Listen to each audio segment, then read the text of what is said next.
Hello students, today we will discuss second chapter of your science textbook that is nutrition in animals। बच्चों आज हम animal nutrition या प्राणियों में पोषण की बात करेंगे। क्यों ये पोषण ज़रूरी है, क्या इसका प्राणियों के शरीर पे असर पड़ता है और ये होते क्या हैं, ये न्यूट्रिशन या पोषण होता क्या है। बच्चों इसमें आता है न्यूट्रिशन की बात करें, न्यूट्रिशन होता है the food that we eat and the way it affect our body is called nutrition. अच्छा, जो भी खाना हम खाते हैं और उसका हमारे शरीर पर क्या असर पड़ता है उसे न्यूट्रिशन या पोषण कहते हैं। Animal gate their food directly और इनडायरेक्टली फ्रॉम प्लांट्स। प्राणी जो हैं वो डायरेक्टली या इनडायरेक्टली अपना खाना पेड़ पौधों से लेते हैं। एनिमल न्यूट्रिशन क्या है?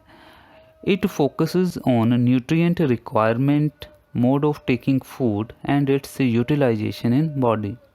एनिमल न्यूट्रिशन ये मेनली फोकस करता है न्यूट्रिएंट रिक्वायरमेंट, पोषकों की ज़रूरत, मोड ऑफ टेकिंग फूड, किस मोड से या किस तरीके से खाना लिया जा रहा है, और आगे है यूटिलाइजेशन इन बॉडी, हमारे शरीर में क्या इसका उपयोग हो रहा है। नेक्स्ट है डाइजेशन। डाइजेशन है the process by which complex food substances are broken down into simpler substances is called digestion. बच्चों ये प्रोसेस है जिसमें जो खाना हम खाते हैं वो कॉम्प्लेक्स फॉर्म में होता है, जैसे ही हमारे अंदर चला जाता है तो ये सिंपलर सब्सटेंसेस में ब्रेक डाउन हो जाता है, जिसे डाइजेशन या पाचन कहते हैं। जो नीचे अब different way of taking food दे रखा है, डिफरेंट एनिमल्स हैं, काइंड ऑफ फूड किस तरह का खाना खा रहे हैं और मोड ऑफ टेकिंग फूड किस तरीके से खाना खा रहे हैं। सबसे पहले जैसे स्नेल दे रखा है, कौन सा खाना खाती है स्नेल, ग्रास, और मोड ऑफ फीडिंग कि किस तरीके से खाती है, च्युइंग करके, ठीक है, चबा के खाती है। इसी तरह एंट है, eagle, hummingbird, lice, mosquito, butterfly and housefly का भी काइंड ऑफ फूड कौन सा खाना खाती है और मोड ऑफ फीडिंग सब दे रखा है। आप नीचे बच्चे डायग्राम भी दे रखी हैं, वहाँ से भी देख सकते हो।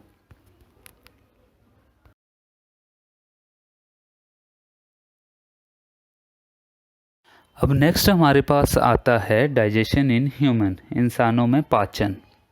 The main part of alimentary canal are buccal cavity जिसे माउथ कहते हैं, food oesophagus food pipe, stomach, small intestine, large intestine, rectum and anus. बच्चों आगे द मेन ग्लैंड जो ग्रंथियां हैं वो है सलाइवरी ग्लैंड, लार ग्रंथि, लीवर और पेनक्रियाज। अच्छा, लीवर होता है यकृत और पेनक्रियाज आता है हमारा पाचन ग्रंथियाँ। The alimentary canal and the gland together called digestive system. बच्चों ये दोनों को कलेक्टिवली हम डाइजेस्टिव सिस्टम या पाचन तंत्र कहते हैं।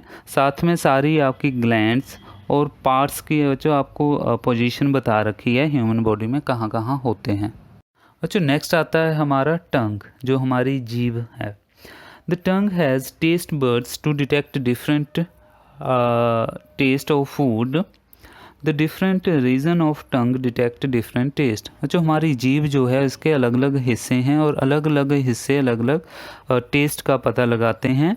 जैसे आपको दे रखा है taste area in human tongue, diagram देखो जो इसमें पहले जो है आगे का भाग है फर्स्ट नंबर पे, इसे हम मीठा होने का पता लगता है। सेकंड नंबर पे जो है वो सॉल्टी का पता लगता है। उससे आगे है सावर, तो खट्टा कितनी है चीज़, खट्टाई का पता हमें नंबर 3 पे लगता है। और फोर्थ पास सबसे पीछे हमें बिटर, कड़वी चीज़ का टेस्ट आता है। अच्छा नेक्स्ट आता है हमारा टंग जो हमारी जीभ है। The tongue has taste buds to detect different taste of food. The different region of tongue detect different taste. जो हमारी जीभ जो है इसके अलग अलग हिस्से हैं और अलग अलग हिस्से अलग अलग टेस्ट का पता लगाते हैं। जैसे आपको दे रखा है taste area in human tongue, diagram देखो जो इसमें पहले जो है आगे का भाग है फर्स्ट नंबर पे, इसे हम मीठा होने का पता लगता है। सेकंड नंबर पे जो है वो सॉल्टी का पता लगता है। उससे आगे है सावर, तो खट्टा कितनी है चीज़, खट्टाई का पता हमें नंबर 3 पे लगता है, और फोर्थ पार्ट सबसे पीछे हमें बिटर कड़वी चीज़ का टेस्ट आता है। नेक्स्ट हमारे पास है टीथ। हम अपने दांतों के बारे में पढ़ेंगे, इसमें कितने प्रकार के होते हैं और क्या इनका काम होता है। There are 4 types of teeth, 4 तरह के दांत होते हैं। पहला है इंसीजर्स, दूसरा है कैनाइन्स, तीसरा है प्रीमोलर्स और चौथा है मोलर्स। जो इंसीजर्स का काम होता है help in biting and cutting of food, ये भोजन को काटने का काम करते हैं। Canine helps in piercing and tearing of food, जो कैनाइन है वो खाने को तोड़ने का काम करते हैं। प्री मोलर्स एंड मोलर्स, इन दोनों का काम होता है बेटा फूड को च्युइंग करना और ग्राइंड करना। ठीक है, जो नीचे डायग्राम में इन सारे दांतों की पोजीशन दे रखी है और साथ में एक टेबल बन रखा है, उसमें दे रखा है कितने तरह के दांतों की संख्या क्या है। बच्चों आप सबको पता है जो नीचे का जबड़ा उसे लोअर जॉ कहते हैं और ऊपर के जबड़े को अपर जॉ कहते हैं। बच्चों जो इंसीजर हैं वो लोअर जॉ में 4 होते हैं, अपर में 4 होते हैं, टोटल 8 हो गए। ऐसे ही कैनाइन लोअर जॉ में 2 हैं, अपर में 2 हैं, टोटल 4 हो गए। Pre molars and molar, lower jaw में 10, अपर जॉ में 10, टोटल हो गए 20। और इसी तरह हमारे मुंह में जो टोटल टीथ होते हैं उनकी संख्या 32 होती है। ठीक है बेटा।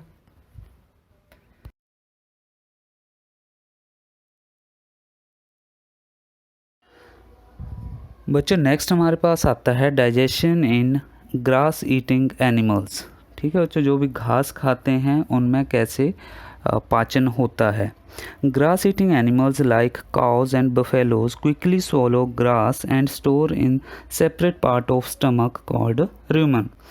जो भी एनिमल होते हैं जो घास खाते हैं वो जल्दी जल्दी अपना घास जो है निगल लेते हैं और अपने पेट में अलग जगह स्टोर करके रख लेते हैं, जिसे rumen कहते हैं। Here food is partly digested and called curd. यहाँ जो है वो आंशिक रूप से डाइजेस्ट होता है और जिसे कर्ड या जुगाल कहते हैं। Then the curd is brought back to the mouth in small lumps and chewed. बाद में ये खाना जो है वापस मुंह में आता है छोटे छोटे पार्ट्स में और इसको वे चबाते हैं। This process is called rumination. इस प्रोसेस को रूमिनेशन कहते हैं। The chewed food then passes into a sac like structure between the small intestine and large intestine। इसके बाद ये खाना छोटी आंत और बड़ी आंत में जाता है। The cellulose in grass is digested with the help of some bacteria। जो ग्रास में सेल्यूलोस होता है वो बैक्टीरिया की हेल्प से डाइजेस्ट होता है एनिमल बॉडी में। और जो नीचे आपको डायग्राम दे रखी है इसमें बता रखा है कौन सा पार्ट कहाँ पे होता है ग्रास ईटिंग एनिमल्स में। नेक्स्ट बेटे हमारा आता है feeding and digestion in amoeba. Amoeba में फीडिंग कैसे वो खाना खाता है और कैसे उसका पाचन क्रिया होती है। Amoeba is a single celled organism found in pond water. Amoeba एक सिंगल सेल ऑर्गेनिज्म है जो खड़े पानी में या तालाब के पानी में होता है। इसके सेल में बेटा आता है सेल मेम्ब्रेन, साइटोप्लाज्म और न्यूक्लियस, 3 मेन पार्ट होते हैं। A cytoplasm has many bubble like vacuoles. एक बुलबुलों की तरह वैक्यूल्स होते हैं। The cell has a finger like projections called pseudopodia और false feet which helps it to move and capture food. बच्चों इसमें जो प्रोजेक्शंस होते हैं जिन्हें सूडोपोडिया या फॉल्स फीट कहते हैं, ये हेल्प करते हैं इसे चलने में और अपना खाना कैप्चर करने में। The amoeba comes near the food particle. जब भी अमीबा अपने खाने के पास आता है सूडोपोडिया इज़ प्रोड्यूस्ड। जो सूडोपोडिया है वो खाने के चारों तरफ फैल जाता है। The food particle is trapped in a food vacuole. जो खाना जो है वो फूड वैक्यूल में फंस जाता है। In the food vacuole, food is digested via digestive enzymes and absorbed। जो खाना जो है वो डाइजेस्टिव एंजाइम से डाइजेस्ट होता है और अब्जॉर्ब हो जाता है। The undigested waste is then sent out by the vacuole. जो भी खाना नहीं पचा होता है वो वापस बाहर निकल आता है। बच्चों तो इसमें आपको नीचे अमीबा जो है उसका दे रखा है, पार्ट दे रखा है कैसे कौन सा पार्ट कहाँ पे होता है। ठीक है, और नीचे इसकी डायग्राम दे रखी है, तो आपने यहाँ से देख के इसे समझ सकते हो। ठीक है, थैंक यू बच्चों।